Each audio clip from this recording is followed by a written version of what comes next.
Have you ever wondered how to tweak your pricing so that more customers will buy? If you raise your prices, would your sales decrease? Not necessarily. Today, we talk with Amazon bestselling author Allan Langer about pricing strategy and how to sell more by selling less. Welcome to The Friday Habit with Benjamin Manley and Mark Labriola II.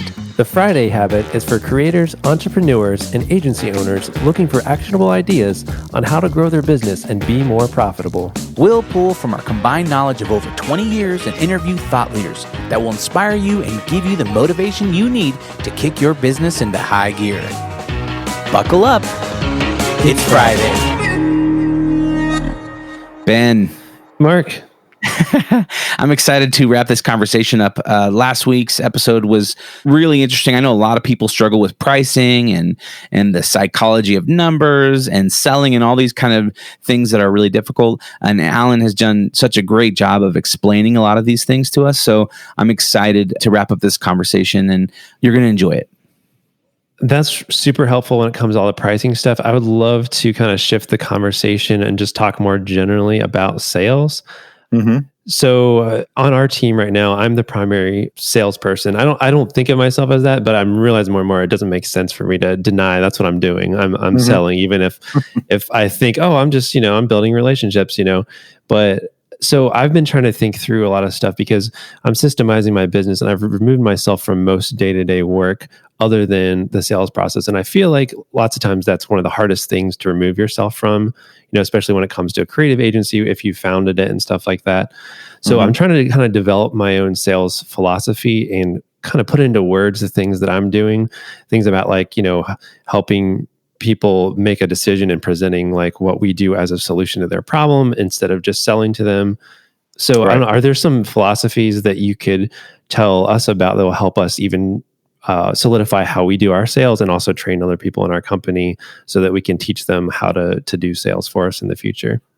Well, let me answer that with a question for you. So do you have a specific philosophy or formula that you use, or you kind of just keep it conversational and see what happens? So I do, but so there's a few things. So most of our projects are pretty quick turnaround. We build on Squarespace. Most of the websites we build in one day. So we have 3 different packages. One's at 4,800, one's at 7,800, one's at 10,800 right now. That's kind which of are all changing to add 9s and 7s. Exactly.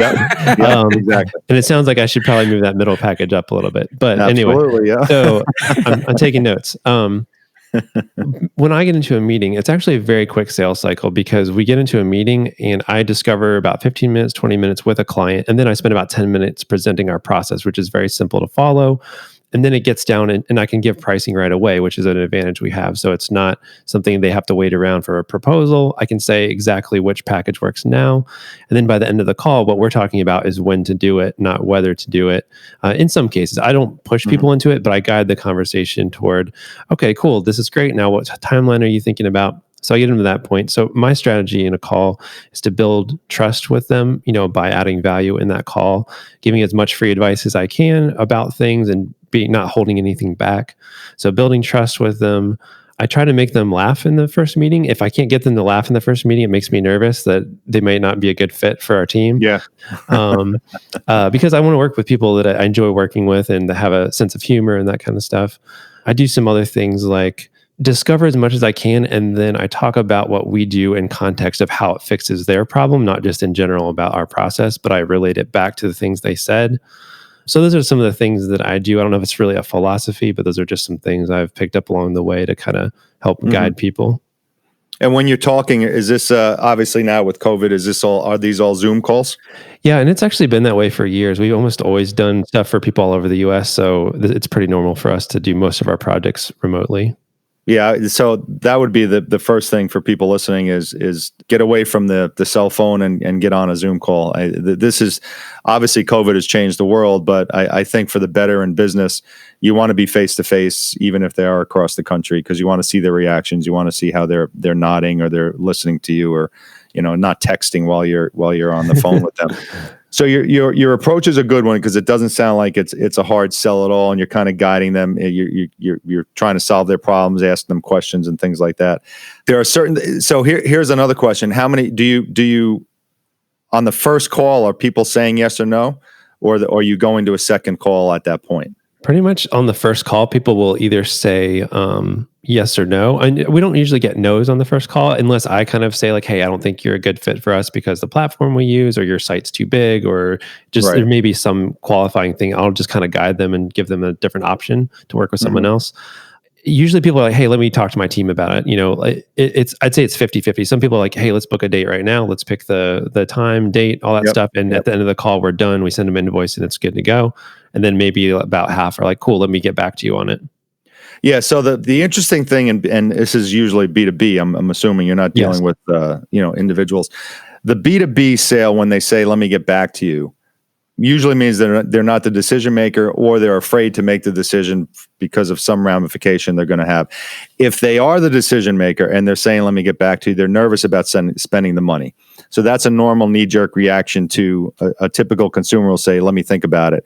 Or when you walk up to someone in the store and say, can I help you? You say, oh, no, I'm just looking. Right. It's knee-jerk. It's like there's no thought behind it. It's the same thing. Like they know they're on a sales call. They know at the end you're going to ask them, all right, should we get going or should we plan a date? And without thinking, they're going to say, well, let me just get back to you, because the anxiety there is spending the money. So if that happens and you smell that you're actually talking to the owner of the company, you can actually say, well, is there anything else I can help you with, to relieve some of the anxiety you might be feeling right now? I call them out on the anxiety because if you normalize it, it's okay. Like I'll joke with people and say, now, I know you're going to feel anxious because, to do anything, you got to spend some money, but remember what we just talked about. This is going to help you increase your business. So don't let the anxiety kind of make you make your decision. Feel the anxiety, it's going to be there, but think about how everything's going to help you, what we just spoke about, and when do you want to get started? What date do you want to put on a calendar to get this thing ready?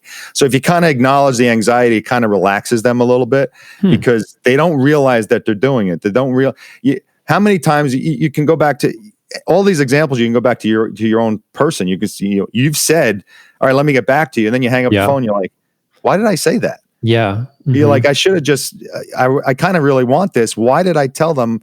And then you got to, and you feel like you're embarrassed. So it's just acknowledge that anxiety. So if that happens, do that. There are other ways to make a customer feel comfortable when you're on a call with them, or obviously, hopefully, when we get back to face-to-face. And that's what I call social proof. And this is a whole chapter in my book. And again, you'll see this online a lot where, again, the retail industry is obviously brilliant in pricing. So many studies and tests have been done. But social proof is making people feel comfortable for purchasing something that another group like themselves purchased.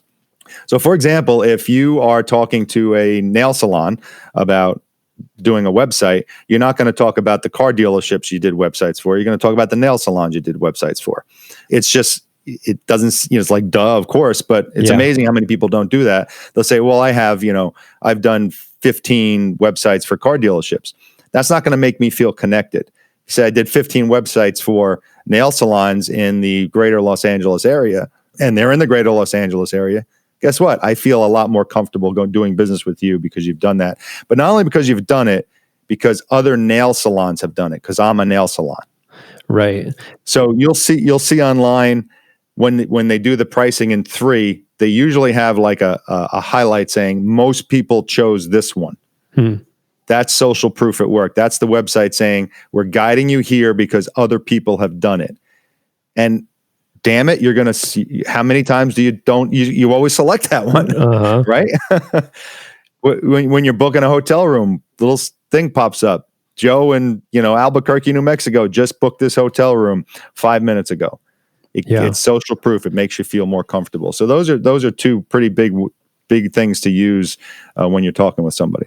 Yeah, that's really good. One thing I do after I've kind of mentioned, like, I don't ask directly like, how do you feel about the budget or the price? But right after I mention a few things ending with the price, I do ask, hey, do you have any questions or concerns about any of that? Because then I can get feedback. If I told them a package and they're like, oh, you know what, I actually do have a question or a concern about this because this is outside of my budget. If I was going for the middle package because I thought that was the best fit for them, they can say, oh, you know what? Actually, that's kind of outside of our price range. Do you have any other options? And then I can be like, okay, yeah, we do. We have this lower option. Here's what the trade-offs are. Here's what you sacrifice. But hey, if you want to put in some of your own content, we can teach you how to do that. So if we just provide a little training, you'll be responsible for a little bit more of the project. So it's kind of giving the option like time versus money, what's more important to them.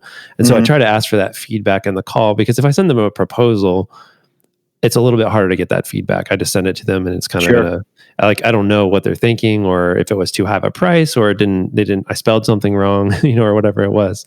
So is that a good thing to do? Like ask for feedback in the call, or is that tricky to do, or what's your thought on that? No, you're always asking for feedback. I always like, how do you feel about that so far? Yeah. How does this sound? Is this what you're thinking?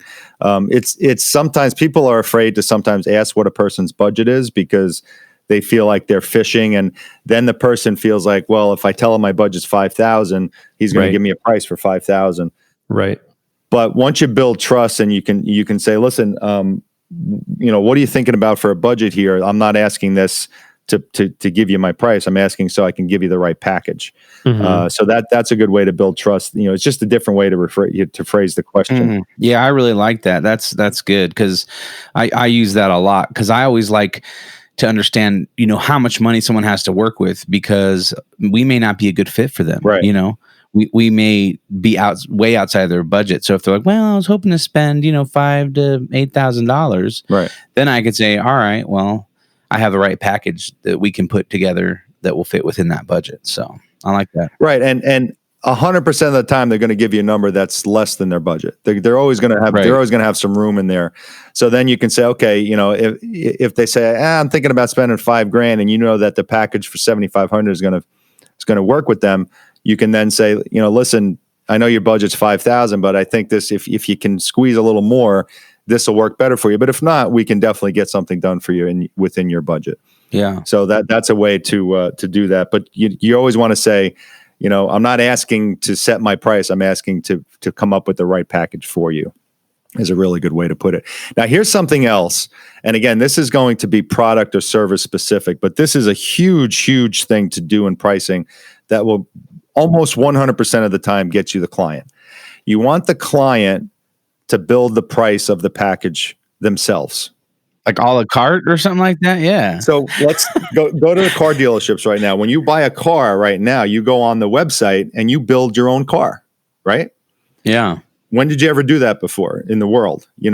5 years ago, not even 5 years ago, 3 years ago, you'd go to the car dealership sweating, hoping you weren't upsold and pressured and all that stuff.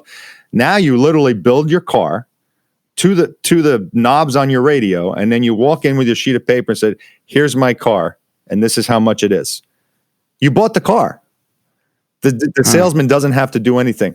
If you can do that with your product or service. When I was in the window and door selling days for Anderson, my favorite software we had was an entry door program. And literally I would have my iPad and I would flip it around to the customer. I'm like, let's design your entry door. And they would sit there and they'd pick the color, the glass, the hardware, everything. They would pick it all. And on the bottom, the price was there. The price was always there. So they're like, oh my God, that's an $8,000 entry door. How do I get that lower? I'm like, well, you can go to this glass. And they'd pick it and it'd go to $6,000. So now they're feeling better and they're building the door. At the end of the day, when they hit save, the $6,800 price was their price. They bought the door. I didn't have to do anything. Right. They chose that. Yeah. So the reps that actually, you get a lot of reps who have similar software, and they'll build the product for the customer. They'll sit there and say, okay, let me make your door red. Let me make this hardware. Customer's not doing anything. And then they flip it around and say, your door's $6,800. The customer's going to go, oh my God, $6,800. Yeah. Because they had nothing to do with building the price. They don't own it. Right. So if you can figure out your product or service where you can have the customer choose the options one by one, show the price as they're choosing the options, sort of a la carte. At the end of that, that's what they chose, and they're done. They're your client. They bought your product or service. That's really cool. I feel like for Mark, that might be interesting for you since you do a retainer-based model. If you kind of said like, oh, this service per month is this amount and this service per month, then you can kind of build a package with your clients. Yeah. Ben, can you create some sort of plugin to where that we can have prices attached to services and then they could build their own little It wouldn't be that hard. package. Yeah, it could be done for sure. Yeah, and when they're building it, make sure the price is at the bottom, and then they can adjust the price. They can say, "Oh, you know what? I don't really want to spend 10 grand, but if I choose this, it goes down to 8,900. That makes me feel better." That's it. They chose that. You didn't talk them into it. So, what are your thoughts about showing the price? Like, say you have these 3 packages. Do we show the price of those 3 packages on the website, or not show the price? 100% of the time, if you are able to show the price up front, do it. My chapter is called "My Advice: Show the Price." That's the pricing chapter in my book. Every salesperson, not every salesperson, I shouldn't generalize.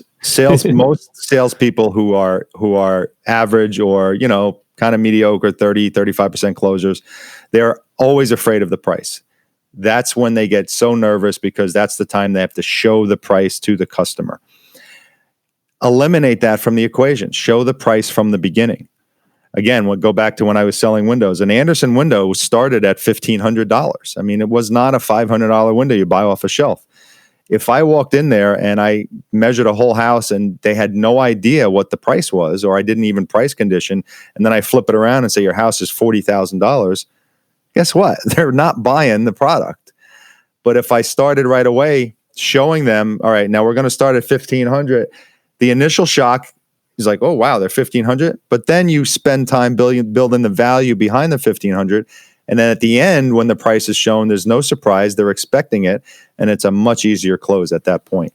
So if you can, if you can build your price or have the customer build the price, but if you have static prices like Ben mentioned, show them from the beginning, because you need them to have time to absorb the price psychologically so they feel more comfortable. But then obviously you can't sell anything without building the value behind it as well. So it sounds like to me, in that kind of case, the website is almost doing more of the heavy lifting of building the value, because you don't want to set the price high, not show the value on the site, and then people don't ever reach out and contact you, right? So no, like for someone like you, I would not, like, I don't have pricing on my website. Right. I wouldn't put pricing on yours, because you got to talk to the customer to find out what they want. What do you show on your website? Do you have certain packages that you show, or? Yeah, we actually show 3 packages with some details, but not pricing, because they can be so flexible with websites. I do have 3 prices, and it has to do partially with how much we're doing for them, but also about how much time that it takes us. But we don't. So I have a rough description of each one, but it's not like a checklist of everything that's included. It's more like, hey, this is great for solopreneurs. This one's great for if you have a little bit bigger team. This one's great if you have a whole board that needs to review your project, or those are those types of distinctions. Yeah, and in that situation, I like that, because the people that are contacting you are much more interested and they're not price shoppers. Like if you make your product a commodity, that's what it's going to be, a commodity, and people are just going to shop prices. You're not selling a commodity, you're selling a value. So to go back to Mark's question, you want to show the price usually when you're in front of the customer, not when you're just throwing it on a website. Unless you're selling a product, obviously, you're selling a widget, that's how much the widget is. But if you're selling a service, I would really refrain from, unless it's just hard and fast pricing that doesn't change, I would not put the pricing. I would try to build the value in your packages. And then when you get in front of them, say, okay, now let's build this. This is what this comes with, but it's adjustable. And then this starts here. And then if you do this, it'll go down to this or go up to that. So if your packages are adjustable, let the customer make the adjustments. And then you show the price at that point. One of the things I do, I'll try to prime, in a meeting to say, we have prices anywhere from, 8,000 to 15,000, and kind of see what their reaction is to that, and if they're like, oh, okay, then I'm like, okay, now we can start to build something around there, opposed to just not getting them any of that information and then them kind of being shocked when it's like, oh. Yeah, you definitely have to. The term is called price conditioning. It's a sales term. It's used way too much, but it's basically anchoring. There's different terminology, psychological, but you basically anchor pricing in a person's head so they're not surprised by the real price. So, for example, some questions, and again, this is going to, then we get the personality of customers and everything, but depending on who you're in front of, you can ask Ben, do you expect a website to be more than 15,000 or less than 15,000? You can ask that to the customer, and the customer will give you their honest answer. They'll say, yeah, I would expect it to be less, but 15,000 is anchored in their head as a number. Now, when you come in at 10.8, wow, you sound good. Come in at 78, you sound good. So if you anchor a higher number in someone's head, it's not like they're expecting that, but it's just sitting there psychologically. As a comparison. So I would do, when I would walk in, if the customer was, again, it depends on the customer. If you can ask that type of question, and you'll realize that. I would say, do you expect the window to be more than 3,000 or less than 3,000? Old days, they always say, well, I hope it's less than 3,000, but 3,000 is anchored in their head now. Right. And when it came in at 15, 18, 1900, it just felt better. It's like the old retail saying, how do you sell a $10,000 watch? So you put it next to a $2,500 watch. Yeah. Well, that's interesting. So I feel like we're using some of these strategies without even realizing it in some ways. So for us, we don't put our pricing on our website, but when someone emails us before we get into a meeting, we tell them our general price range and say, hey, by the way, typically our projects are kind of in this range, especially when we have a high volume of leads coming in, so that we're not wasting time in meetings where they definitely are not interested in investing that much. Yeah. So yeah, I guess that's kind of how we're filtering out some of those potential leads that are just not a good fit. Once they've talked to us, they've invested a little time. Because to me, it's like, if we put that price on the website, then we're asking them to take a leap in like spending time meeting with us for a pretty high price without being able to prove a lot of value yet. Because I feel like when we get in a meeting, then we can really prove a lot of value, and kind of the price kind of can reflect that. And they're like, oh, well, this is way better than I expected I was going to get, and now I'm willing to pay more for it. But if I thought I was just pushing a button, getting a website, then this is really expensive. Yeah, that's why when you go on Wix or any of the self-made platforms, they all have, this is the monthly pricing. That's what it is. Right. And you know exactly what you're getting. You don't have to speak to a person. But when someone's doing it for you, yeah, you definitely, you got to talk to them first to build the value behind your pricing packages. That's really good. So keeping all this stuff in mind, we're talking about all these different techniques and stuff. And obviously, I like what you're saying with selling with integrity, because some of this stuff, when we start getting into it, I feel a little nervous. Like, oh man, I feel like, is this getting into manipulation? I don't want to like manipulate people.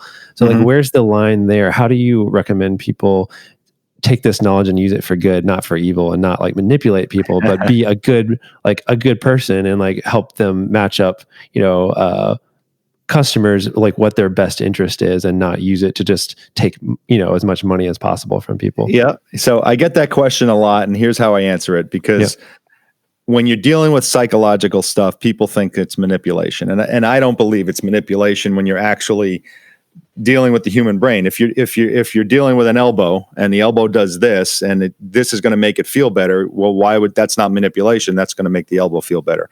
If psychologically it's going to make you feel better to buy this package, then why not help the person buy the package? But here's the thing to keep in mind. If you have a business or you're a salesperson and you genuinely believe, you go to bed at night thinking that your product or service is going to improve their lives, it's your job to actually try to get that in their hands, no matter how. I shouldn't say no matter how, but it's your job to improve their lives. And if improving their lives gives them involves showing them a pricing structure that's going to make them feel better buying something, then you didn't manipulate them. You actually made them feel better. Because sometimes people don't want to buy things because of the anxiety of purchasing, when they really, if they did buy it, their lives would improve. So many people sit with terrible roofs on their houses because they're afraid of the pricing. Well, if you're a roofer, you want to make that customer feel the best they can buying a new roof, but they're afraid to call you because they don't want to get ripped off. So if you believe your price, you believe your product or service is going to help someone, use all the tools that are out there to get them that new roof, because at the end of the day, they're going to really like you and they're going to really like their new roof, as an example. Man, I feel like I learned so much today. I really appreciate you being on here. If you were to say like an action item that people could take, to get started either with pricing related stuff or sales related stuff, what would you tell them like a first step they could take to start improving some of this stuff? Wow. A lot of action items come to mind. From a pricing standpoint, sit back and go over your stuff. Pricing is not an afterthought. So many people think of it as an afterthought or an algorithm. Really look at your pricing and how it affects people who are looking at it psychologically. You'll just sell more, and you not only sell more, but you'll have people more comfortable buying your product or service. You don't want people to buy something and then say, did I spend too much money? Right. I don't know if, that's the worst, or where you get a canceled sale. You get a canceled sale because people aren't comfortable with what they just purchased for whatever reason, and it could be the price. So really take a hard look at your pricing and make it a priority rather than an afterthought, and realize that pricing is 100% psychological. That's good. And where can people follow you? Where can they buy your book, hire you for speaking, coaching, and that kind of stuff? Hire me. Yes, hire me. No, they can go to my website, which is allanger.com. So it's AL and then LANGER. So allanger.com. And on there, you can get, there's a link to get my book. You can also find me on LinkedIn under Allan Langer, 2 L's and an A. And I'm there as well. Send me a message. And what I'd like to throw out there, whoever's listening, if they send me an email, my email's on my website, mention this podcast, I will send you a free autographed copy of my book for the first 3 people that do that. How's that? Oh, wow. Awesome. That's awesome. Allan, thank you so much for being on the Friday Habit. You're welcome. This was great, guys. You guys are good, and this was a lot of fun. Awesome. Hey, don't forget to go to thefridayhabit.com to find show notes for this episode. There you can also find links to our websites and ways to get in touch. At the bottom of the page, you can go download our guide to the Friday Habit System that will show you how to set aside 1 full day each week dedicated to working on your business instead of in your business. And if you enjoyed this episode, please go to thefridayhabit.com/review and open up the Apple Podcast app or visit the link on our website to leave us a review. That's right. And thank you so much for listening. And as always, until next time, live every day like it's Friday.